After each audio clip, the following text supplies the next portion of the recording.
আমি আপনাদের সামনে সূরা রুমের ৪১ নম্বর আয়াতে কারিমা তেলাওয়াত করলাম। এই আয়াতে আল্লাহ পাক রব্বুল আলামিন বলেন, যাহারাল ফাসাদু ফিল বাররি ওয়াল বাহরি বিমা কাসাবাত আইদিন নাস। জলে স্থলে যত বিপর্যয় সৃষ্টি হয়, জলে স্থলে যত বিপর্যয় প্রকাশ পায়, সব মানুষের হাতের কামাই। এই আয়াত দ্বারা বোঝা যায় মানুষের কৃতকর্মের কারণে পৃথিবীতে বালা মুসিবত আসে। সূরা আনআমের ৬ নম্বর আয়াতে আল্লাহ পাক রব্বুল আলামিন বলেন, আলাম ইয়ারাও কাম আহলাকনা মিন ক্বাবলিহিম মিন কারনিম মাক্কান্নাহুম ফিল আরদি মা লাম নুমাক্কিন লাকুম ওয়া আরসালনাস সামাআ আলাইহিম মিদরারা। আল্লাহ বলেন, তারা কি দেখেনি তাদের পূর্বে বহু জাতিকে আমি ধ্বংস করেছি। আমি ওই জাতিকে মুষলধারে বৃষ্টি দিয়েছিলাম। ওয়াজআলনাল আনহারা তাজরি মিন তাহতিহিম। তাদের পূর্বে যে জাতি সৃষ্টি করেছি তাদেরকে পৃথিবীতে এমনভাবে প্রতিষ্ঠিত করেছি যেমন তোমাদেরকেও করিনি। তাদেরকে মুষলধারে বৃষ্টি দিয়ে, ওই বৃষ্টি দিয়ে নদী নালা আমি বানিয়ে দিয়েছি যা তাদের নিজ দিয়ে প্রবাহিত হতো। উদ্দেশ্য হলো আমি তাদেরকে ভরপুর নেয়ামত দান করেছি। এত নেয়ামত দেওয়ার পরেও فأهلكناهم بذنوبهم وأنشأنا من بعدهم قرنا آخرين। তাদের অপরাধের কারণে আমি তাদেরকে ধ্বংস করে দিলাম, তাদের পরে আমি নতুন জাতি সৃষ্টি করলাম।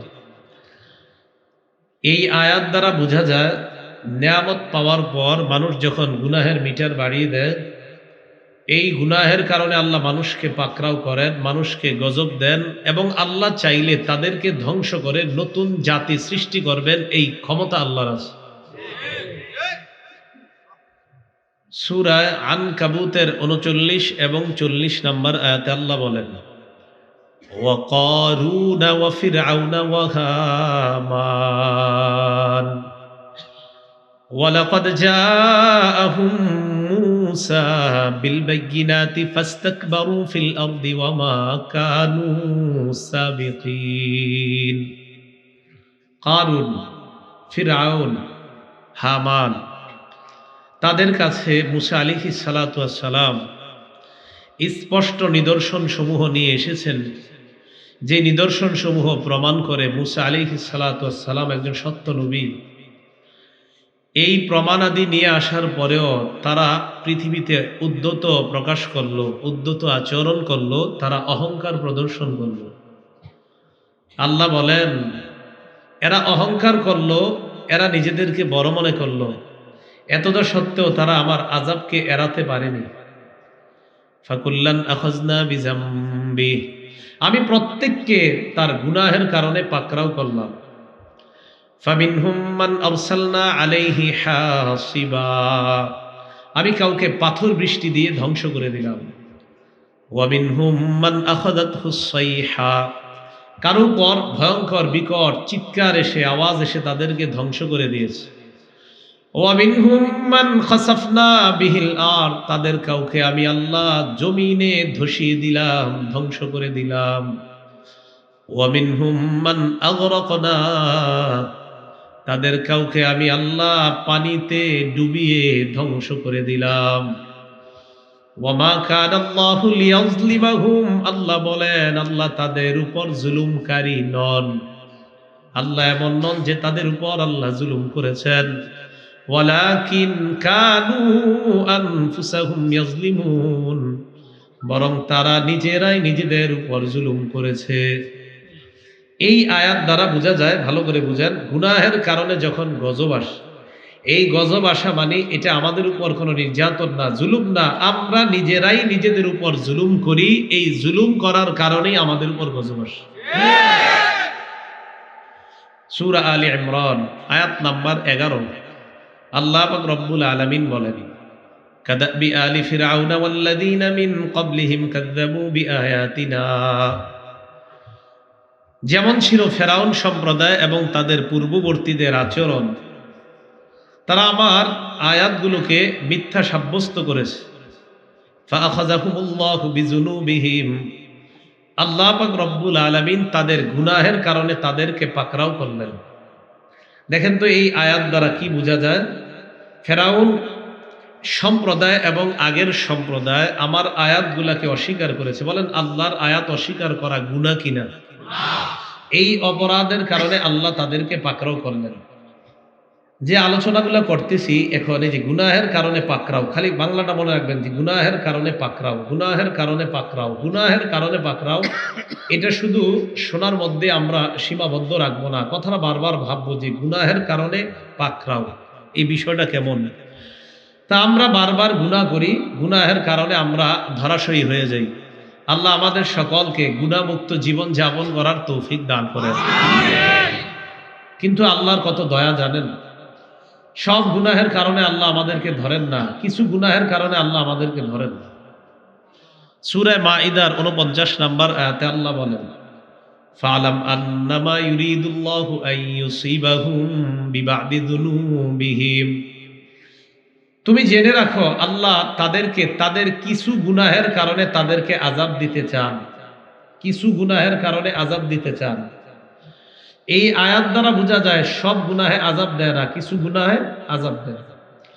এবার আসেন যে আয়াতটা সূরা শূরার মধ্যে আল্লাহ পাক রব্বুল আলামিন স্পষ্টভাবে বলে দিলেন 30 নম্বর আয়াতে, ওয়ামা আসাবাকুম মিন মুসিবাতিন ফাবিমা কাসাবাত আইদিকুম ওয়া ইয়াফু আন কাসীর। আল্লাহ বলেন তোমাদের উপর যত বিপদ আপদ আসে এইগুলা তোমাদের হাতের কামাই। সাথে সাথে আল্লাহ বলেন অসংখ্য অগণিত গুনাহ আল্লাহ মাফ করে দেয়, বেশিরভাগ গুনাহ আল্লাহ মাফ করে দেয়। আয়াতটা নিয়ে একবার ভাবেন, সামান্য গুনাহের কারণে আল্লাহ আমাদেরকে পাকড়াও করেন, সব গুনাহের কারণে যদি পাকড়াও করতেন কি অবস্থা হতো। বেশিরভাগ গুনাহ মাফ করে দেন। সূরা নিসার ৭৯ নম্বর আয়াতে আল্লাহ বলেন, মা আসাবাকা মিন হাসানাতিন ফামিনাল্লাহ, তোমার জীবনে যত কল্যাণ আসে সব আল্লাহর পক্ষ থেকে আসে। ওয়া মা আসাবাকা মিন সাইয়্যাতিন ফামিন নাফসিক, এবার কি করে দেখেন, তোমার জীবনে যত বিপদ সব তোমার নিজের কারণে আসে। দেখছেন কি সুন্দর, একই আয়াতে আল্লাহ বলেন তোমার জীবনে যত কল্যাণ সব আল্লাহর পক্ষ থেকে, তোমার জীবনে যত বিপদ আসে সব তোমার নিজের কামাই। তাহলে বিপদ নিজেদের কামাই।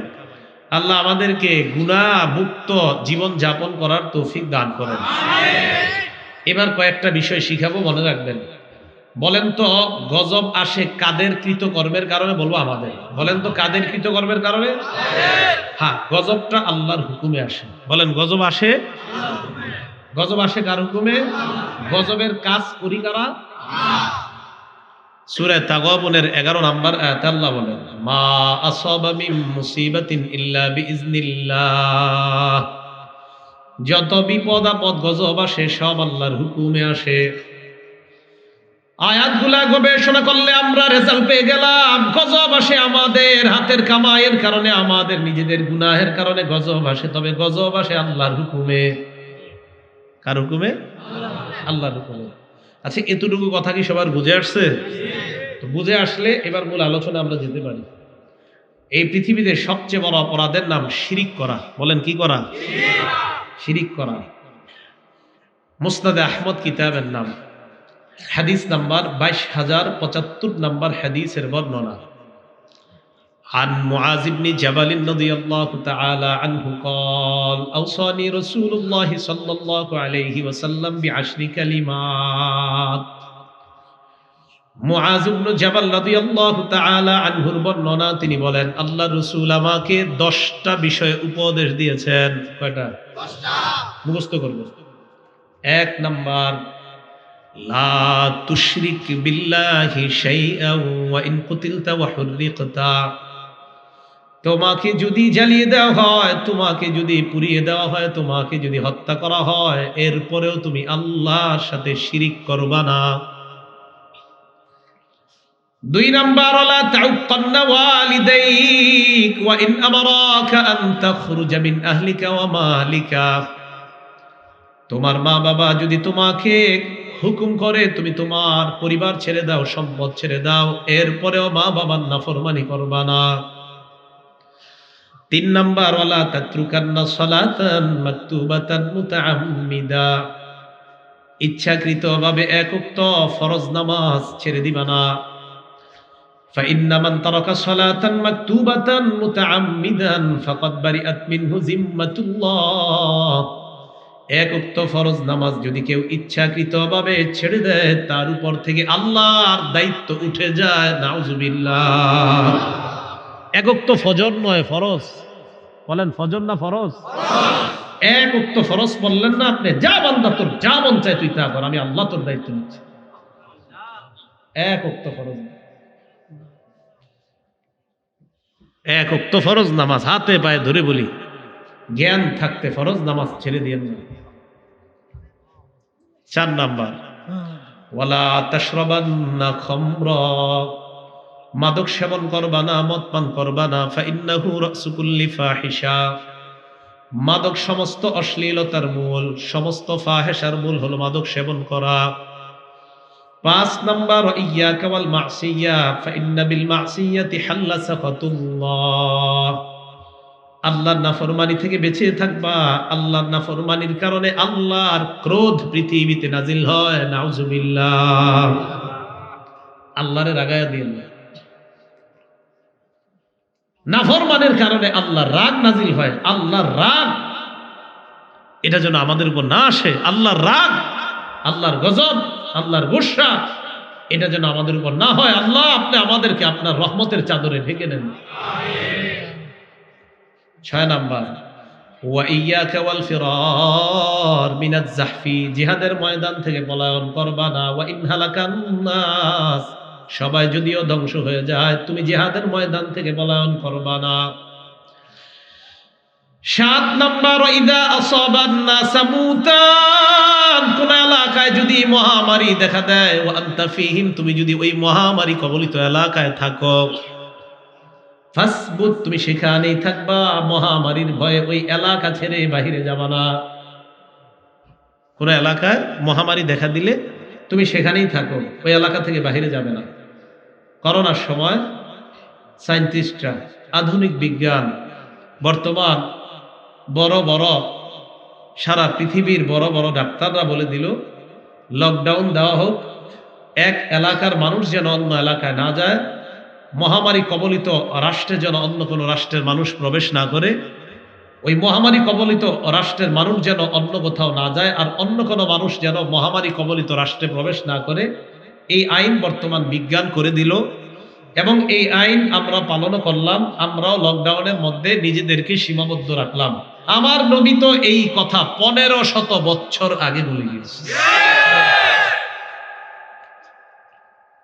রাসূল সাল্লাল্লাহু আলাইহি সাল্লাম সবচেয়ে বড় বিজ্ঞানী। আমার নবী কত বছর আগে বলে গেছে, আর ওনারা এখন গবেষণা করে এটা জানাইছে। তাই সারা পৃথিবীর শ্রেষ্ঠ পুরস্কার অন্য ধর্মের মানুষও যদি দিতে চায়, আমার নবীকেই দেওয়া দরকার। এই আইন তো 1500। আমাদের কাছে তো নবীজির সম্মান জীবনের চেয়ে বেশি। আমরা বলছি যে অন্য ধর্মের মানুষও যদি গবেষণা করে, যে তারা এখন গবেষণা করলো, আমার হাবিব 1500 বছর আগে এই গবেষণা দুনিয়াতে দিয়ে গেছে। এই গেল 7, 8, 9, 10 একটু মনোযোগ দিয়ে শোনেন। পরিবারের অভিভাবক যারা আছেন আপনাদের জন্য খুবই গুরুত্বপূর্ণ 8, 9, 10। 8 নাম্বার, ওয়ানফিক আলা আহলিকা মিন তাওলিকা। সাধ্য অনুযায়ী তুমি তোমার পরিবারের উপর খরচ করবা, সামর্থ্য অনুযায়ী। 9 নাম্বার, ওয়ালা তারফা আনহুম আসাকা আদাবা। পরিবারের উপর থেকে শাসনের লাঠি উঠিয়ে নিবা না।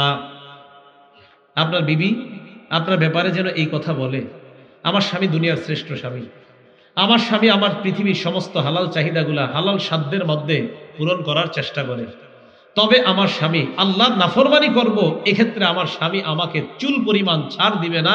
এটা যেন আপনার বিবির মধ্যে আপনার ব্যাপারে তার যেন এই অনুভূতি থাকে, এটাই শাসনের লাঠি। আপনার ছেলে মেয়ে তারা যেন এই কথা বলে, আমাদের বাবা পৃথিবীর সবচেয়ে ভালো বাবা, আমাদের বাবা হালাল স্বার্থের মধ্যে, হালাল সাধ্যের মধ্যে আমাদের হালাল চাহিদা পূরণ করার চেষ্টা করে। তবে আমরা যদি আল্লাহর নাফরমানি করতে যাই, আমাদের বাবা চুল পরিমাণও ছাড় দিবে না। আপনি এমন বাবা হতে হবে। এটা হলো শাসনের লাঠি। আপনার ছেলে মেয়েটা যেন ফজরের সময় এই চিন্তা রাখে যে ফজর নামাজ না পড়লে একদিক দিয়ে আব্বার প্রহার থেকে বাঁচা যাবে না, অন্য দিক দিয়ে আম্মার কাছ থেকে নাস্তাও পাওয়া যাবে না। এটা আপনার পরিবারের ছেলে মেয়েগুলা যেন আপনাদের ব্যাপারে এই মানসিকতা রাখে। তাহলে শাসনের লাঠিটা কি বুঝে আসছে সবার? এটা শাসনের লাঠি। 10 নাম্বার, ওয়া আখিফুম ফিল্লাহি আযজা ওয়া জাল, পরিবারকে সদা সর্বদা আল্লাহর ভয় দেখাও। মাঝে মাঝে পরিবারের ছেলে মেয়ে স্ত্রী তাদের সবাইকে নিয়ে একটু বসেন না, বৈশা একটা হাদিসের কিতাব খোলেন, বৈশা একটা ভালো ইসলামিক বই তাদের সামনে পড়েন, বৈশা আল্লাহ রসুলের শিশু জীবনের গল্পগুলো তাদের সামনে পড়ে শোনান।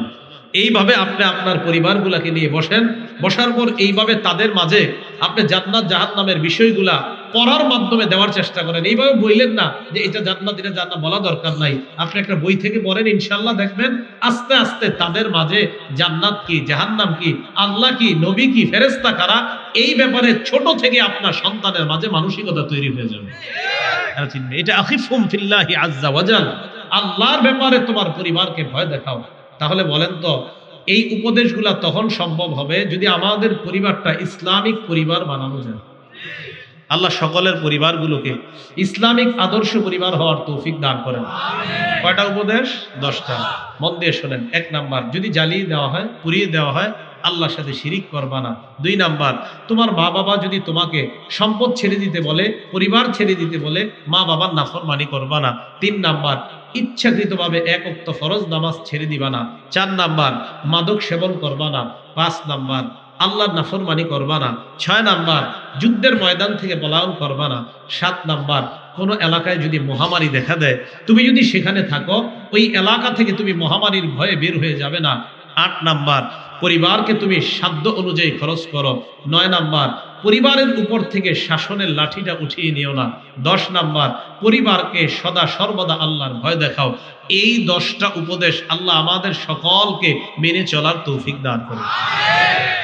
তাহলে বলেন তো দুনিয়ার সবচেয়ে বড় অপরাধ আল্লাহর সাথে কি করা? শিরিক করা। এবার আমরা শুনবো 7টা এমন অপরাধ যে অপরাধগুলা আমাদেরকে ধ্বংস করে দেয়। কয়টা অপরাধ? 7টা। সহিহ বুখারী হাদিস নাম্বার 2766 নাম্বার হাদিস। ক্বালা রাসূলুল্লাহ সাল্লাল্লাহু আলাইহি ওয়াসাল্লাম, নবীজি বলেন, ইজতানিবুস সাবআল মুবিকাত, 7টি ধ্বংসকারী অপরাধ থেকে তোমরা বেঁচে থাকবা। এমন 7টি অপরাধ যেই অপরাধগুলা তোমাদেরকে ধ্বংস করে দেয়। 1 নাম্বার, শিরকু বিল্লাহ, আল্লাহর সাথে শিরিক করা। 1 নাম্বার, আল্লাহর সাথে শিরিক করা। To join others in worship along with Allah. ঠিক না? আল্লাহর সাথে শিরিক করা। শিরিক করা যাবে না, এটা দুনিয়া ধ্বংস করবে, আখিরাত ধ্বংস করবে। 2 নাম্বার, as-sihru, জাদু করা। জাদুর মাধ্যমে একটা মেয়ের বিয়ে বন্ধ করে দেয়, একটা পরিবারকে নষ্ট করে দেয়। এই জাতীয় মানুষ সমাজে আছে না নাই? 3 নাম্বার, কাতুন নাফসিল্লাতী হারামাল্লাহু ইল্লা বিল হক, অন্যায়ভাবে কাউকে হত্যা করা। অন্যায়ভাবে একটা চড়ুই পাখিকে হত্যা করবেন না। কারে? করেন না, করেন না। গুলেল দিয়ে চড়ুই পাখি মারেন না আপনারা? এটা করেন না। এক বন্ধু আরেক বন্ধুরে কয়, দোস্ত আমার নিশানা কত সুন্দর দেখো। এটা বলে একটা গুলেল দিয়ে মারে, চড়ুই পাখিটা মারা যায়। নাসাই শরীফ 4446 নম্বর হাদিস। রাসূল সাল্লাল্লাহু আলাইহি সাল্লাম বলেন, মান কাতালা উসফুরান আবাসা, কোন ব্যক্তি যদি একটা চড়ুই পাখিকে অনর্থক হত্যা করে, আজ্জা ইলাল্লাহি ইয়াউমাল কিয়ামা, ওই চড়ুই পাখি তার বিরুদ্ধে কিয়ামতের ময়দানে আল্লাহর কাছে মামলা দায়ের করবে। চড়ুই পাখি বলবে, ইয়া রাব্বি ইন্না ফুলানান কাতালানি আবাসা, মাবুদ মোকে আমাকে অনর্থক হত্যা করেছে, ওয়ালাম ইয়াকতুলনি লিমান ফা, আমাকে কোনো উপকারের জন্য হত্যা করেনি, অনর্থক আমাকে হত্যা করেছে। নাউজুবিল্লাহ। তাহলে হত্যা করা এটা একটা ভয়ঙ্কর অপরাধ। এটা দুনিয়া নষ্ট হবে, আখিরাত বরবাদ হবে। 4 নাম্বার, ওয়া আকলুর রিবা, সুদ খাওয়া। কি খাওয়া? 5 নাম্বার আকলু মালিল ইয়াতীম, এতিমের সম্পদ অন্যায়ভাবে ভক্ষণ করা। এতিমের সম্পদ অন্যায়ভাবে ভক্ষণ করা। চাচা মনে হয় এই অপরাধ দেখতেছে ওনার সামনে। হ্যাঁ, আল্লাহ বলেন ইন্নাল্লাযীনা ইয়াকুলুনা আমওয়ালাল ইয়াতামা যুলমা ইন্নামা ইয়াকুলুনা ফি বুতুনিহিম নারা। যারা এতিমের সম্পদ অন্যায়ভাবে ভক্ষণ করে তারা পেটের মধ্যে আগুন ঢুকায়। ওয়াসায়াসলাউনা সাঈরা, এরা প্রজ্বলিত আগুনের মধ্যে প্রবেশ করবে। নাউযুবিল্লাহ। এতিমের সম্পদ ভক্ষণ করেন না। এক বিগত পরিমাণ সম্পদ আপনার ভাতিজার, আপনার ভাতিজির সম্পদগুলো আপনি কলমের খোঁচায় আপনি তাদের থেকে নেওয়ার চেষ্টা করেন না। ভাই মারা গেছে, তাই ভাতিজা ভাতিজিদের সম্পত্তিগুলা এগুলার উপর যেন আপনার নজর না পড়ে। এক বিগত সম্পদের উপর যেন নজর না পড়ে। কয় বিগত? এক বিগত। কেন বললাম? মুসলিম শরীফের 1610 নম্বর হাদিস। ক্বালা রাসূলুল্লাহি সাল্লাল্লাহু আলাইহি ওয়াসাল্লাম, নবীজি বলেন মানি কাতাতা শিবরাম মিনাল আরদি যুলমা, কোন ব্যক্তি যদি কারো এক বিগত পরিমাণ জমি অন্যায়ভাবে দখল করে। কয় বিগত? তাওয়াকাহুল্লাহু ইল কিয়ামাতি মিন সাবঈ আরদিন, কিয়ামতের ময়দানে তার গলায় আল্লাহ 7 স্তরের জমিন ঝুলাইয়া দিবে। কয় স্তর? কয় বিগত জমিনের কারণে? সাবধান, এতিমের সম্পদ ভক্ষণ করেন না। আল্লাহ হেফাজত করেন। তাহলে কি বুলেটটা নেওয়া যাবে? কারোটা না। তা ঠিক আছে, কয়টা অপরাধ আমাদেরকে ধ্বংস করে? 7টা। 5 নাম্বার ও আকলু মালিল ইয়াতীম, এতিমের সম্পদ অন্যায়ভাবে ভক্ষণ করা। 6 নাম্বার ওয়াত্তাওয়াল্লি ইয়াউমাজ জাহফি, জিহাদের ময়দান থেকে পলায়ন করা। 7 নাম্বার ওয়া কাযফুল মুহসানাতিল মুমিনাতিল গাফিলাত, সতীসাদী মুমিন নারীর উপর মিথ্যা অপবাদ দেওয়া। এই 7টার মধ্যে একটা অপরাধ যেটা আমাদের সমাজের মধ্যে একদম অপরিচিত। এই অপরাধটার ব্যাপারে আমাদের পরিচিত হওয়া দরকার, যেহেতু অপরিচিত, ঠিক না? এই 7 অপরাধের একটা অপরাধ হলো সুদ খাওয়া। কি খাওয়া? এটা আমাদের সমাজে একদম অপরিচিত। কি বলেন আপনারা? নদীর, এই মেঘনা নদীর পাড়ের মানুষ আপনারা সুদ চিনেন? কি বলেন? না চিনে? সুদের ব্যাপারে একটু বলি। 13টা কথা। কয়টা? সুদের ব্যাপারে 13টা কথা মনে রাখতে পারবেন? 1 নাম্বার, যারা সুদ খায় তারা আল্লাহ আল্লাহ রাসূলের বিরুদ্ধে যুদ্ধের ঘোষণা দেয়। সূরা বাকারা 278 279 নাম্বার আয়াতে আল্লাহ বলেন, ইয়া আইয়ুহাল্লাযীনা আমানুত্তাকুল্লাহা ওয়া যারু মা বাকিয়া মিনার রিবা ইন কুনতুম মুমিনিন। হে ঈমানদারগণ, তোমরা আল্লাহকে ভয় করো, সুদের কারবার ছেড়ে দাও যদি তোমরা ঈমানদার হও। দেখেন আল্লাহ আমাদেরকে ডাক দিলেন, হে ঈমানদারগণ, তোমরা আল্লাহকে ভয় করো, সুদের কারবার ছেড়ে দাও যদি ঈমানদার হও। ডাক দিছে কিন্তু ঈমানদার বইলা, ডাক দিছে ঈমানদার বইলা। এটা বইলা ডাক দিয়া কয় ঈমানদার সুদের কারবার ছাড়ো, আল্লাহকে ভয় করো যদি ঈমানদার হও। ডাক দিছে কিন্তু ঈমানদার বইলেই।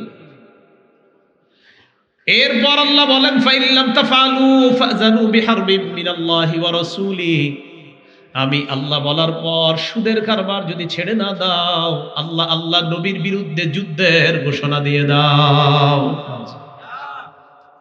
সুদ খাওয়া, আল্লাহ আল্লাহ রসুলের বিরুদ্ধে যুদ্ধের ঘোষণা দেওয়া। 2, যারা সুদ খায় এই অবস্থায় যদি তারা মারা যায়, কিয়ামতের ময়দানে তারা পাগল অবস্থায় উঠবে।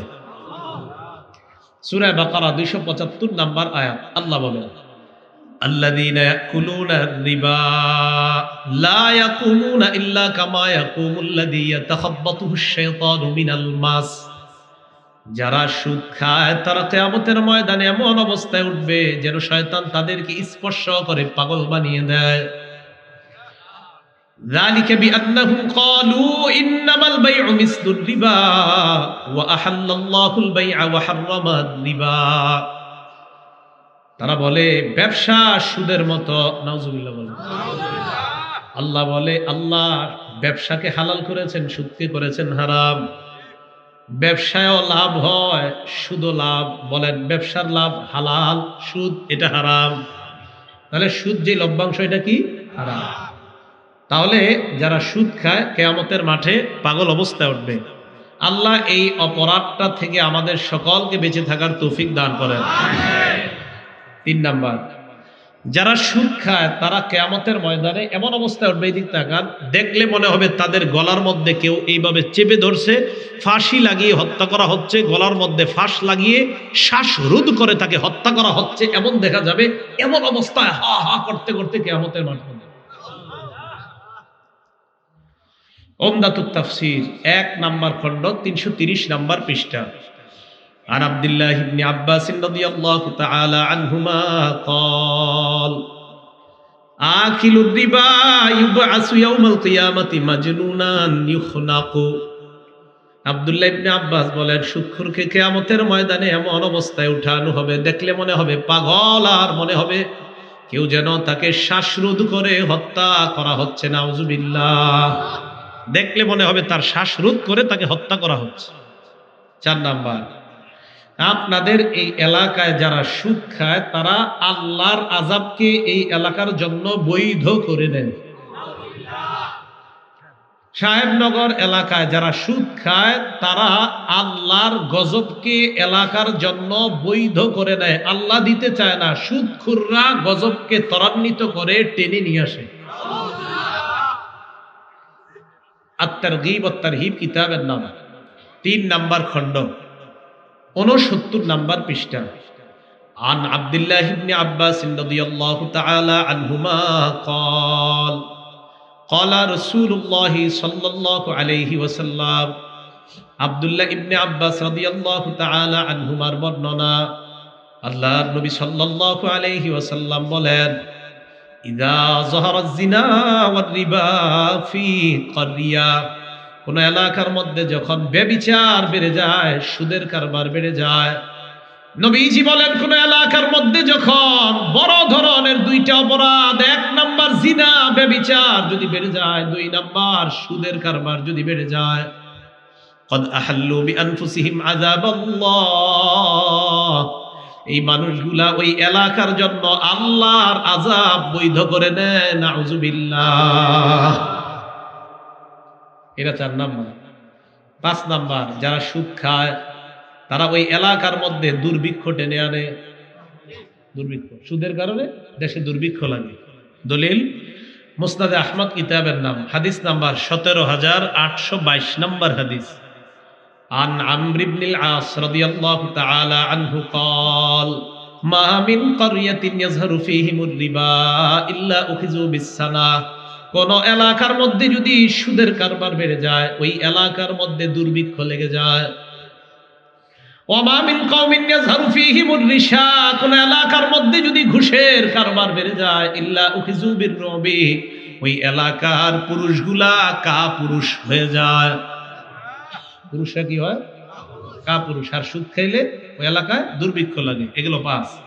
6 নাম্বার, যারা সুদ খায় তারা তাদের পেটের মধ্যে সাপ ঢুকায়। সাপ কি ঢুকায়? সাপ।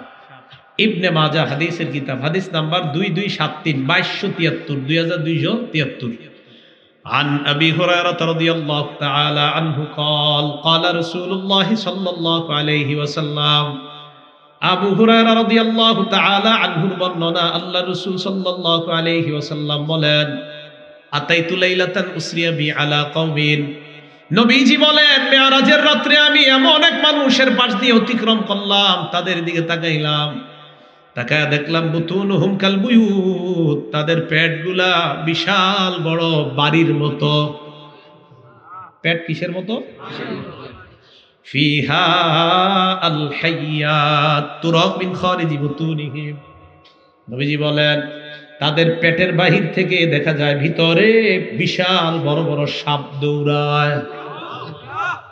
পেট দেখলাম বাড়ির মতো, তুরাক মিন খারিজি বুতুনিহিম ফিহা আল হাইয়াত, পেটের মধ্যে বড় বড় সাপ দৌড়ায়, বাহির থেকে দেখা যায়। আমি নবী দেখলাম। আমি প্রশ্ন করলাম, মানহা উলা ইয়া জিবরিল, জিবরিলরা কারা? জিবরিল আমিন জবাব দেয়, হা উলাই আকালাতুর রিবা, হুজুর এরা হলো সুদখোরের দল। নাউজুবিল্লাহ। মা বোনরা ওয়াজ শুনতেছে? মা বোনরা, আপনি আপনার স্বামীকে আজকে বলবেন, স্বামী আমার, তুমি হালাল টাকায় আমাকে পারলে কাপড় দিবা, হালাল টাকায় আমাকে খাদ্য দিবা, হালাল টাকায় আমার ভরণ পোষণ দিবা, আমার পিছনে তুমি চারানা হারাম টাকা খরচ করবা না। এটা মা বোনরা তার স্বামীকে বলে দিবেন। এখানে যারা ছেলে মেয়ে আছেন, মেয়েরা আছে, মেয়েদের প্যান্ডেলে ছেলেরা যারা আছেন, আমার সমবয়স্ক ভাইয়েরা আছেন, বেশিরভাগই আমার বয়স সমবয়স্ক আছেন অনেকে, আপনাদের হাতে পায়ে ধরে বলি, আপনি আপনার বাবাকে বলেন, আব্বা বছরে আমাকে 12টা প্যান্ট শার্ট দেওয়া দরকার নাই, হালাল টাকায় যদি পারেন একটা প্যান্ট, একটা শার্ট, একটা গেঞ্জি, একটা পাঞ্জাবি দিয়ে আব্বা, হারাম টাকায় আপনি অনেকগুলো আমাকে দিতে হবে না। মেয়েরা যারা আছেন বাবাকে বলেন, আব্বা আমার পিছনে আপনি পারেন হালাল টাকা যা পারেন দেন, হারাম একটা টাকাও খরচ করেন না। ছেলে যারা আছেন আপনি আপনার বাবাকে নিশ্চিত জাহান্নামী দেখতে চান না, তো আপনি আপনার বাবাকে বলেন যে আব্বা আপনি সুদের টাকা তো আমাদের জন্যই করতেছেন, দরকার নাই আমাদের এই টাকা। বাবা যারা আছেন আপনার পরিবারকে বলেন যে দেখো আমার মাসে 8,000, 10,000, 15,000 ইনকাম, 20,000 ইনকাম, আমি এই টাকার মধ্যে সাধ্যের মধ্যে তোমাদের পিছনে যা পারি খরচ করবো, এর অতিরিক্ত আমার কাছে চেয়েও না, না হয় আমার খারাপ পথে যেতে হবে। একটা পরিবারের সবাই যখন এইভাবে মিলেমিশে কথার মাধ্যমে তারা যখন এই হালাল কথাগুলো একজন আরেকজনকে বলবে, ইনশাআল্লাহ ওই পরিবার থেকে হারাম যে কোনো উপায়ের অর্থ, বিশেষ করে সুদ, বিদায় নিবে এখান থেকে ইনশাআল্লাহ। তাহলে কি বলেন, এটা করা যায় না ইনশাআল্লাহ? সুদ খায়ের না। 7 নাম্বার, আহা, সুদ খাওয়া মানে আপন মাকে বিয়ে করা, আপন মায়ের সাথে জিনা করা।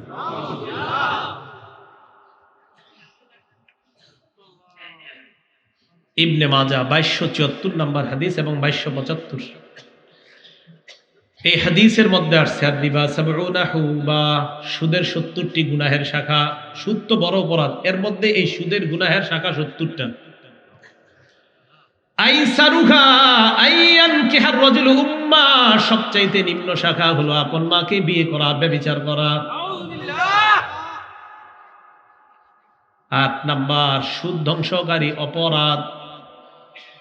বুখারীর 2766 নাম্বার যে হাদিসটা বললাম, এই হাদিসে আছে 7টা জিনিস ধ্বংস করে দেয়, এর মধ্যে একটা আকলুর রিবা, সুদ খাওয়া, এটা হলো 8 নাম্বার। 9 নাম্বার, যারা সুদ খায়, সুদ খাওয়া অবস্থায় যদি তাদের মরণ হয়, আহারে আমি আপনি ওই মৃত ব্যক্তিটাকে কবরে রেখে আসলাম, ওই ব্যক্তি পেটের মধ্যে বিশাল বড় বড় সাপ একদিক দিয়ে, অন্য দিক দিয়ে ওই লোকটা রক্তের নদীর মধ্যে কিয়ামত পর্যন্ত সাঁতার কাটবে। সহিহ বুখারী 2085 নাম্বার হাদিস। عن سمرة بن جندب رضي الله تعالى عنه قال قال رسول الله صلى الله عليه وسلم, সামুরা ইবনে জুনদুব রাদিয়াল্লাহু তাআলা আনহুর বর্ণনা, নবীজি বলেন, রাআইতুল লাইলাতা রাজুলাইন আতায়ান,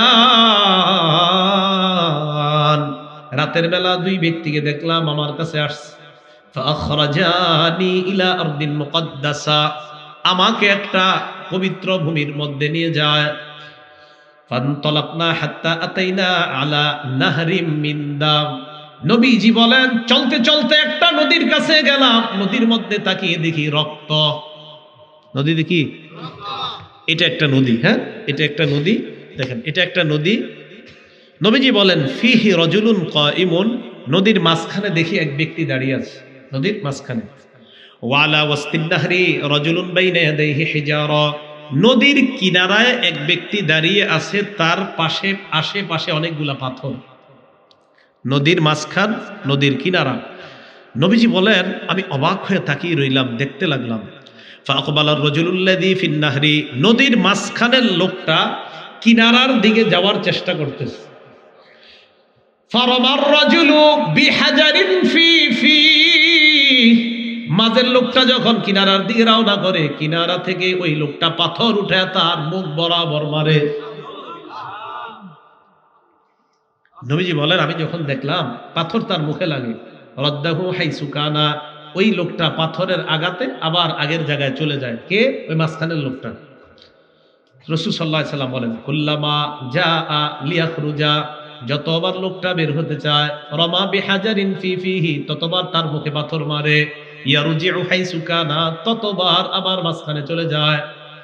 জিবরিল আমিন আমাকে বলে, ইয়া রাসূলুল্লাহ আল্লাযী রাআইতাহু ফিন নাহরি আকিলুর রিবা, যাকে আপনি নদীর মধ্যে দেখলেন এই লোকটা হলো সুদখোর। হুজুর এটা সুদখোর, নদীর মধ্যে যাকে আপনি দেখলেন, সুদ খায় না। 10 নাম্বার, যে ব্যক্তি সুদ খায় তার উপর আল্লাহ রাসূল সাল্লাল্লাহু আলাইহি সাল্লামের 24 ঘন্টা অভিশাপ চলে।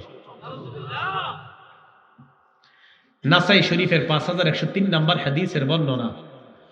عن علي بن أبي طالب رضي الله تعالى عنه قال أن رسول الله صلى الله عليه وسلم لعن آكل الربا وموكلا وكاتبا পরের বর্ণনায় ওয়াশাহিদা। আলী রাদিয়াল্লাহু তাআলা আনহু বলেন, আল্লাহ নবী সুদখোরকে অভিশাপ দেয়, সুদদাতাকে অভিশাপ দেয়, সুদের লেখককে অভিশাপ দেয়, সুদের সাক্ষী দাতাকে অভিশাপ দেয়। সুদ খাওয়া যাবে না, সুদ দেওয়া যাবে না, সুদের কারবার লেখা যাবে না। সুদের কারবার হয় যেখানে, এই জাতীয় কাজে আপনি চাকরি নিয়েন না। সুদের সাক্ষী দেওয়া যাবে না। আল্লাহ আমাদের সকলকে নবীর অভিশাপ থেকে বাঁচার তৌফিক দান করেন। 11 নাম্বার, সামান্য 1 দিরহাম পরিমাণ সুদ খাওয়া 36 বার ব্যভিচারের চাইতে বড় অপরাধ করা। মুসনাদ আহমদ কিতাবের নাম, হাদিস নাম্বার 22007 নাম্বার হাদিসের বর্ণনা। এই হাদিসের মধ্যে আসছে দিরহামু রিবান ইয়াকুলুহুর রাজুলু ওয়া হুয়া ইয়ালাম, জেনে শুনে সামান্য দিরহাম পরিমাণ সুদ খাওয়া আশাদ্দু মিন সিত্তি ওয়া সালাসিনা জিনা। সামান্য পরিমাণ সুদ যদি কেউ জেনে শুনে খায়, ওই ব্যক্তি 36 বার ব্যভিচারের চাইতে বড় অপরাধ করলো। 12 নাম্বার, যে ব্যক্তি সুদ খায় আর এই সুদ খাওয়া অবস্থায় যদি মারা যায়, আল্লাহর জান্নাত থেকে সে বঞ্চিত হবে। আব্বারা, বাবারা, চাচারা, ভাইয়েরা, সমবয়স্করা, বন্ধুরা, সুদ খায় না, আল্লাহর হস্তে সুদ খায় না। আপনি যদি মঞ্চে আসেন, এখন উলামায়ে কেরাম সাক্ষী, হযরত সাক্ষী আছে, আল্লাহর কসম, মঞ্চে এসে যদি বলেন যে আমার পায়ে ধরে বলেন আমি আর সুদ খাবো না, তা আমি আপনার পায়ে ধরবো, একদম সবার সামনে পায়ে ধরবো, কসম খাইতেছি, আমি আপনার পায়ে ধরে বলবো আপনি সুদ খায় না। এটা আপনার পুরো পরিবারটাকে নষ্ট করে দিচ্ছে। সত্যি আপনার পুরো পরিবারটাকে নষ্ট করে দিচ্ছে। লা ইয়াদখুলুল জান্নাতা জাসাদুন গুযিয়া বিল হারাম, ওই শরীর জান্নাতে যাবে না যে শরীর হারাম চাকায় লালিত পালিত হচ্ছে। আপনি তো আপনার সন্তানের জন্য এটা করছেন। তো বলছিলাম 12 নাম্বার, যে সুদ খায় ওই অবস্থায় যদি মারা যায়, আল্লাহর জান্নাত থেকে বঞ্চিত হবে। আল মুস্তাদরাক লিল হাকিম কিতাবের নাম, এই কিতাবের 2260 নাম্বার হাদিস, 2260। আরবাউন হাক্কুন আলাল্লাহি আল্লা ইউদখিলাহুল জান্নাহ, 4 ব্যক্তিকে জান্নাত না দেওয়া আল্লাহর হক। কয়জনকে? 1 নাম্বার, মুদমিনুল খামরি, যে মদ পান করে ওই অবস্থায় যদি মারা যায়, তাকে জান্নাত না দেওয়া আল্লাহর হক। 2 নাম্বার, ওয়া আকিলুর রিবা, সুদখোরকে জান্নাত না দেওয়া আল্লাহর হক। 3 নাম্বার, ওয়া আকিলু মালিল ইয়াতীম, এতিমের সম্পদ অন্যায়ভাবে ভক্ষণকারীকে জান্নাত না দেওয়া আল্লাহর হক। 4 নাম্বার, ওয়াল আকুলি ওয়ালিদাই, পিতা মাতার নাফরমান সন্তান, এই সন্তানকে জান্নাত না দেওয়াই আল্লাহর হক। বলেন কয়জনকে জান্নাত না দেওয়া আল্লাহর হক? মদ পানকারী, সুদখোর, এতিমের সম্পদ অন্যায়ভাবে ভক্ষণকারী, পিতা মাতার নাফরমান সন্তান। আল্লাহ আমাদের সকলকে এই 4টা অপরাধ থেকে বেঁচে থাকার তৌফিক দান করেন। 13 নাম্বার, 13 নাম্বারটা সবাই একটু মন দিয়ে শুনেন, দেখেন কি কয় নবী।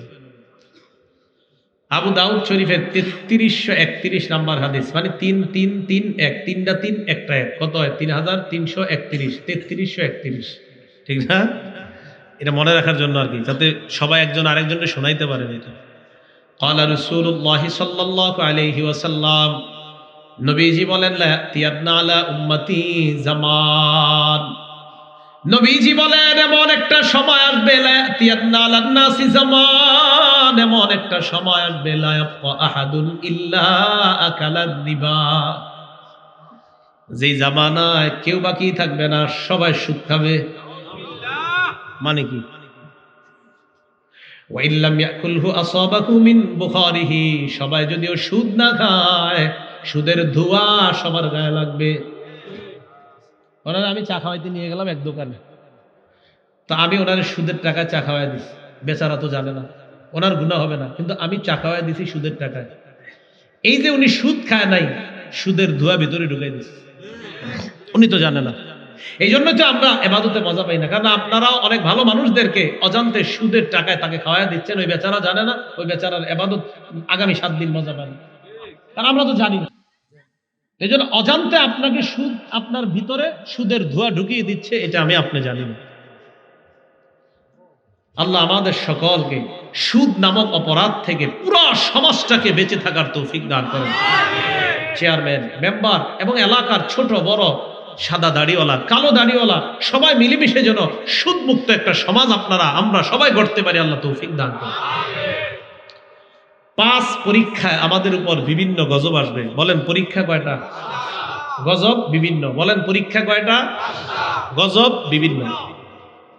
ইবনে মাজা কিতাবের নাম, হাদিস নাম্বার 4019 নাম্বার হাদিস। আমি পরীক্ষাগুলা বলবো, আপনারা বলবেন। নবীজি বলছে যদি পরীক্ষাগুলা হয়, কারণ আপনারা বললেন পরীক্ষাগুলা কি হবে না হয়ে গেছে, আগে শোনেন। আব্দুল্লাহ ইবনে ওমর রাদিয়াল্লাহু তাআলা আনহুমার বর্ণনা, তিনি বলেন আকবালা আলাইনা রাসূলুল্লাহ সাল্লাল্লাহু আলাইহি ওয়াসাল্লাম। আব্দুল্লাহ ইবনে ওমর রাদিয়াল্লাহু তাআলা আনহুমা বলেন, আল্লাহর রাসূল আমাদের দিকে আগমন করলেন। আগমন করার পর আমাদেরকে বললেন, খামসুন ইদাব তুলিতুম বিহিন্না ওয়া আউযু বিল্লাহি আন তুদরিকুহুন্না। 5টি পরীক্ষা দ্বারা তোমাদেরকে পরীক্ষা করা হবে। আমি নবী আল্লাহর কাছে পানাহ চাই তোমরা যেন পরীক্ষার মধ্যে না পড়ো। পানাহ চাইছি, কিন্তু আমাদের ভাগ্য খারাপ, পড়ে গেছি আমরা। 1 নাম্বার পরীক্ষাটা শোনেন, দেখেন পড়ছেন কিনা। লাম তাজহারিল ফাহিশাতু ফি কওমিন কাত্তু হাত্তা ইউলিনু বিহা। কোন এলাকার মধ্যে যদি অশ্লীলতা প্রকাশ্যে ছড়িয়ে পড়বে না পড়ছে, তাহলে পরীক্ষা পড়ে গেছে। তাহলে এই পরীক্ষার গজব কি দেখেন, ইল্লা ফাশা ফীহিমুত তাউন।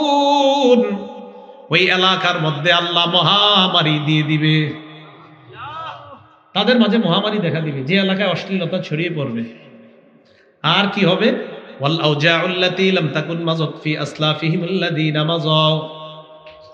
এবং তাদের মাঝে এমন এমন রোগ বিমারি দেখা দিবে যে রোগ বিমারি আগের জাতির মধ্যে দেখা দেয় নাই। Omicron, corona, dengue, pneumonia, chikungunya, এগুলার নাম কয়জনে শুনছে আগে? ওই যে অশ্লীলতা ছড়িয়ে পড়লে এমন রোগ আসবে যেগুলো আগের জাতি শোনে নাই। তো এইগুলো পরীক্ষা নাম্বার 1, গজবগুলোও জানলাম। পরীক্ষা নাম্বার 2, দ্বিতীয় পরীক্ষাটা সম্ভবত আমাদের দেশে নাই, বাকি আপনারা যদি কোথাও দেখে থাকেন আমাকে বলবেন। এবার পরীক্ষাটা বলি। দ্বিতীয়, ওয়ালাম ইয়ানকুসুল মিকিয়ালা ওয়াল মিজান।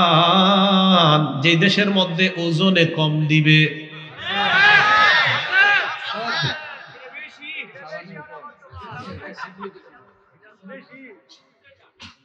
কি বলেন আপনারা? আমি তো ভাবছিলাম এমন আমাদের দেশে নাই। ওয়ালাম ইয়ানকুসুল মিকিয়ালা ওয়াল মিজান, যে দেশের মধ্যে ওজনে কম দিবে ওই দেশের মধ্যে গজব আসবে 3টা। গজব কয়টা? 3টা। 1 নাম্বার, ইল্লা উখিযু বিসসিনিন। ওই দেশের মধ্যে খুব দ্রুত দুর্ভিক্ষ লাগবে। 2 নাম্বার গজব, ওয়া শিদ্দাতিল মাউনা। অর্থনৈতিক অভাব অনটন দেখা দিবে। 3 নাম্বার, জাওরিস সুলতানি আলাইহিম। তাদের উপর, ওই জাতির উপর জালেম চেপে বসবে। এটা হলো 2 নাম্বার পরীক্ষা, আর এগুলা গজব। পরীক্ষা নাম্বার 3 নাম্বারটা মনে হয় নাই, বাকি শোনেন। ওয়ালাম ইয়ামনাউ যাকাত আমওয়ালিহিম। যে দেশের মানুষ যাকাত না দেয়,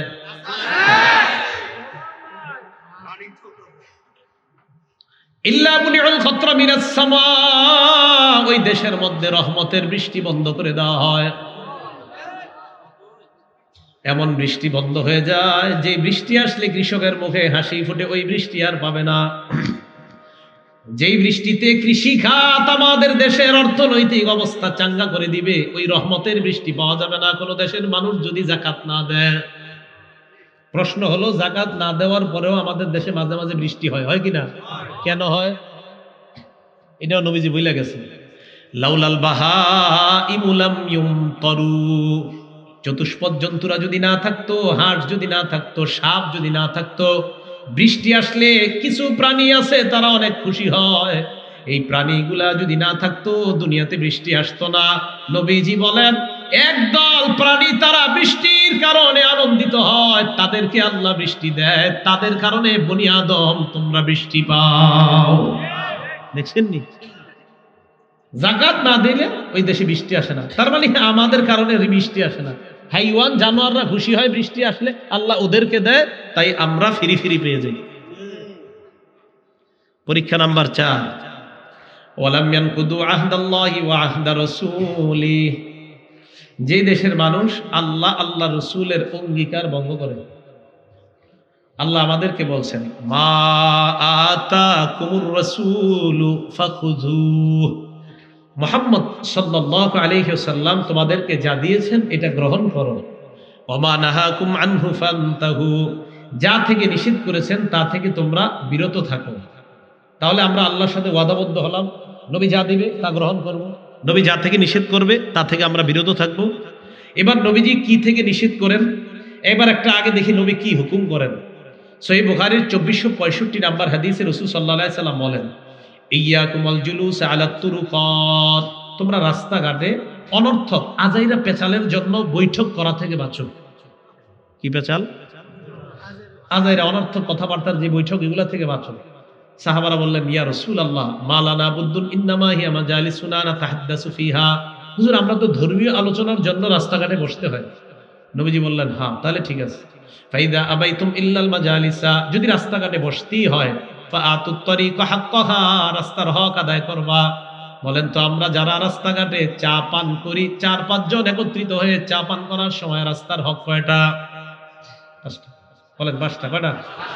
সাহাবারা বললেন ওমা হাক্কুত তরিক ইয়া রাসূলুল্লাহ, হুজুর রাস্তার হক কয়টা? নবীজি বললেন রাস্তার হক হলো 5টা। মুখস্থ করেন কয়টা? 1 নাম্বার গদ্দুল বাসর, নজর নিচে রাখা। 2 নাম্বার কাফুল আযা, রাস্তা থেকে কষ্টদায়ক বস্তু সরায়া দেওয়া। 3 নাম্বার ওয়ারাদ্দুস সালাম, সালামের জবাব দেওয়া। 4 নাম্বার আমরুন বিল মারুফ, নেক কাজের আদেশ করা। 5 নাম্বার ওয়ানাহয়ুন আনিল মুনকার, অসৎ কাজ থেকে নিষেধ করা। 1 নাম্বার নজর নিচে রাখা। বলেন কি নিচে? আপনি চা দোকানে গিয়ে যদি নজর নিচে না রাখে এইভাবে থাকেন সবাই, তাহলে কি হলো? অঙ্গীকার তো রক্ষা হলো না। নবী বলছে নজর নিচে রাখতেন, তা আপনারা এরকম 10, 12, 15, 100 জন এইভাবে, তো নজর তো নিচে হলো না, তাহলে অঙ্গীকার তো রক্ষা হলো না।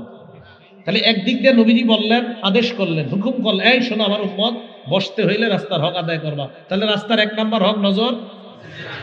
এবার আবু দাউদ শরীফের 4015 নাম্বার হাদিস শোনেন, যেখানে নবী নিষেধ করে। আলী রাদিয়াল্লাহু তাআলা আনহুকে বললেন আলী লা তাকশিফ ফাকিজাকা, এই রান তুমি কারো সামনে খুলবা না। ওয়ালা তানজুর ইলা ফাকিজি হাইয়িন, জীবিত ব্যক্তির রান দেখবা না। ওয়ালা তানজুর ইলা ফাকিজি মাইয়িতিন, মরা ব্যক্তির রান দেখবা না।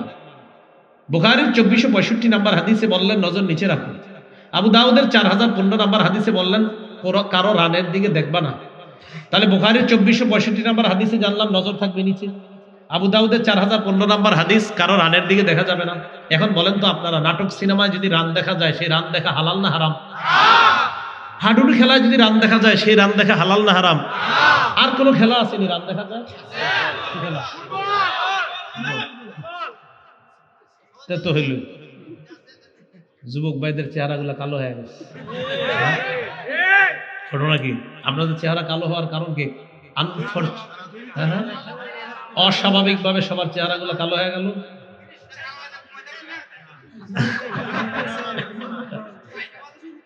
আল্লাহ হেফাজত করেন। দোয়া করি আমরা, ওরা ফিরে আসবে ইনশাল্লাহ। আমরা দোয়া করব, যারা এখনো গুনাহ করতেছে ইনশাল্লাহ ফিরে আসবে। আমরা দোয়া করব ওই ভাইদের জন্য, তারা যেন খুব দ্রুত ফিরে আসে। তাহলে রাসূল সাল্লাল্লাহু আলাইহি সাল্লাম বললেন জীবিত ব্যক্তির রান দেখবা না, মরা ব্যক্তির রান দেখবা না। বলেন খেলে যারা, তারা কি মরা না জিন্দা? হাদিস দ্বারা বোঝা যায় যদি মরারাও খেলতো তাদের রানও দেখা যাইতো না। খেলে জিন্দারা, অতএব তাদের রান দেখা যাবে না, কারণ আমরা আল্লাহ রসুলের সাথে ওয়াদাবদ্ধ। আল্লাহ আমাদেরকে কথাগুলো বোঝার তৌফিক দান করেন। তো পরীক্ষা নাম্বার 4, আল্লাহ রসুলের অঙ্গীকার যারা ভঙ্গ করবে, তাহলে আমাদের দ্বারা অঙ্গীকার কি ভঙ্গ হয়ে যাচ্ছে কিনা? আল্লাহ আমাদের সকলকে অঙ্গীকারে আবার ফিরে আসার তৌফিক দান করেন। 4 নাম্বার, এই পরীক্ষায় যদি আমরা পড়ি তাহলে কি হবে? ইল্লা সাল্লাল্লাহু আলাইহিম আদুওয়াম মিন গায়রিহিম, ওই দেশের মধ্যে আল্লাহ বহিরাগত শত্রু চাপিয়ে দিবেন, ফাখাযু মা ফি আইদিহিম, ওই বহিরাগত শত্রু আইসা তাদের দামি দামি সম্পদগুলা ছিনায় নেবে। এটা 4 নাম্বার। 5 নাম্বার, আলাম তাহকুম আইম্মাতুহুম বিকিতাবিল্লাহ ওয়া ইয়াতাখায়্যারু মিম্মা আনজালাল্লাহ। কোন দেশের যারা দায়িত্বশীল তারা যদি আল্লাহর কিতাব অনুযায়ী ফয়সালা না করে, আল্লাহ যা নাজিল করেছেন তা যদি স্বতঃস্ফূর্তভাবে মেনে না নেয়, ইল্লা জাআলাল্লাহু বাসাহুম বাইনাহুম, ওই দেশের মধ্যে মানুষের যুদ্ধ বাধায়া দেয় আল্লাহ। আপোষে যুদ্ধ করবে, বাঁশ নিয়ে একজন আরেকজনের সাথে লড়াই নামবে, একজন আরেকজনকে মেরে ফেলার চেষ্টা করবে। তো নবীজি এই যে 5টা পরীক্ষার কথা বললেন, 1 নাম্বার পরীক্ষা অশ্লীলতা ছড়িয়ে পড়া, এটা কি পড়েছে না পড়বে? সহিহ বুখারী হাদিস নাম্বার 5590 নাম্বার হাদিস। ক্বালা রাসূলুল্লাহ সাল্লাল্লাহু আলাইহি ওয়াসাল্লাম, লা ইয়াকুনান্না মিন উম্মতি আকওয়াম ইস্তাহিল্লুনাল হিররা ওয়াল হারিরা ওয়াল খামরা ওয়াল মাআজিফ। নবীজি বলেন, আমার উম্মতের মধ্যে এমন এক দল মানুষের আবির্ভাব ঘটবে যারা জিনাকে হালাল মনে করবে। আরে জিনাকে কি মনে করবে? একদল জিনাকে কি মনে করবে? হালাল মনে করবে। আমাদের মুসলিম এক বোন, যেই হোক, তাকে পুরস্কৃত করা হলো, পশ্চিমারা তাকে পুরস্কারে ভূষিত করলো, করার পর ওই বোনকে দিয়ে একটা কথা বলাইলো, যেটা আপনার কিছু ম্যাগাজিনের মধ্যেও ছেপেছে। তিনি বললেন, if you want to have a person in your life, তুমি যদি তোমার জীবনে লাইফ পার্টনার হিসাবে কাউকে তোমার দরকার হয়, যদি তুমি চাও, why do you have to sign marriage paper? তুমি বিবাহের কাগজের মধ্যে সাইন করা কি দরকার? ইজাব কবুল, এগুলা এই ফর্মালিটির কি দরকার? নাউজুবিল্লাহ। সে কি বলে দেখেন, Y Kant it be just a partnership? এটা একটা পার্টনারশিপ হইলেই তো হয়, দুইজন একসাথে থাকবো, পার্টনারশিপ, যতদিন মন চাইলো থাকলাম, আবার মন চাইলো আবার আলাদা হয়ে গেলাম। এটা কি আপনার লজ্জাশীলতা না নির্লজ্জতা? এবং আমাদের ওই মুসলিম বোনের দাবি, everyday she recites the holy Quran, তিনি প্রতিদিন কোরআন পড়ে, but she doesn't try to understand the meaning of holy Quran. কোরআন পড়ে প্রতিদিন, কিন্তু কোরআন পড়ার বোঝার চেষ্টা করে না। উনি কোরআন পড়ে এটা বুঝছে যে একটা ছেলে মেয়ে পার্টনারশিপ হইয়া বিয়ে ছাড়া একসাথে থাকা, এটা বুঝছে। এটা আসলে সে বলে নাই, তাকে দিয়ে বলাইছে। তো এই যে কথাগুলা নবীজি সাল্লাল্লাহু আলাইহি সাল্লাম বলেন, আমার উম্মতের একদল তো জিনাকে হালাল মনে করবে, ওয়াল হারিরা, রেশমের পোশাক হালাল মনে করবে, ওয়াল খামরা, মদকে হালাল মনে করবে, শায়েখকে নিয়ে আসেন, ওয়াল মাআজিফা, বাদ্যযন্ত্রকে হালাল মনে করবে। কাকে হালাল মনে করবে? বাদ্যযন্ত্রকে হালাল মনে করবে। এবার একটা হাদিস বলি, হাদিস বলার পরে আপনারা একটু বললেন যে এই হাদিসটার মিল বর্তমান দুনিয়াতে পাওয়া যায় কিনা। আবু দাউদ শরীফের 3688 নাম্বার হাদিসের বর্ণনা। ক্বালা রাসূলুল্লাহ সাল্লাল্লাহু আলাইহি ওয়াসাল্লাম, নবীজি বলেন, লা ইয়াশরাবান্না নাসুম মিন উম্মতি আল খামরা, আমার উম্মতের একদল মানুষ মদ পান করবে, ইউসাম্মুনাহা বিগাইরি ইসমিহা, মদের নাম অন্যান্য নাম দিয়ে তারা মাদক সেবন করবে, নেশা নিবে, নাম দিবে অন্য, ইয়াবা, গাজা, বাবা, বিভিন্ন নাম, মাদক সেবন করবে। এবার দেখেন একটা হাদিসটা মিলান, নবীজি বলেন, এক দিক দিয়ে মদ পান করবে, অন্য দিক দিয়ে ইউজাফা আলা রুসিহিম বিল কায়নাতি ওয়াল মুগান্নিয়াত, মদ চলতে থাকবে আর তাদের সামনে গান বাজনা বাজবে, আর গানের তালে তালে নর্তকীরা নাচানাচি করবে। নর্তকীরা কি করবে? নাচানাচি করবে। তাহলে বলেন তো, এই জামানা, এই সময়টা কি ভবিষ্যতে আসবে না চলে এসেছে?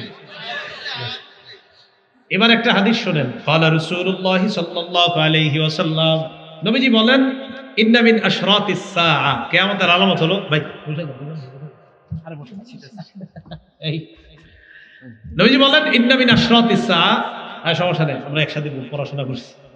কিয়ামতের আলামত হলো আইয়ুরফা আল ইলম, ইলম উঠে যাওয়া, ওয়ায়াসবুতাল জাহলু, মূর্খতা প্রতিষ্ঠিত হওয়া, ওয়ায়াজহারাজ জিনা, জিনা ব্যভিচার, এটা প্রকাশ হয়ে যাবে, একদম প্রকাশ্যে জিনা ব্যভিচার হবে। নবী বলছে হবে, এটা কি হবে না চলছে? রাসূল সাল্লাল্লাহু আলাইহি সাল্লাম বললেন, এই 5 পরীক্ষার মধ্যে যখন তোমরা পড়বা, এর মধ্যে সবচেয়ে ভয়ঙ্কর একটা জিনিস জানলাম, দুর্ভিক্ষের অপেক্ষা। তাহলে আমাদের দেশে একটা স্লোগান উঠেছে যে দুর্ভিক্ষ আসতে পারে।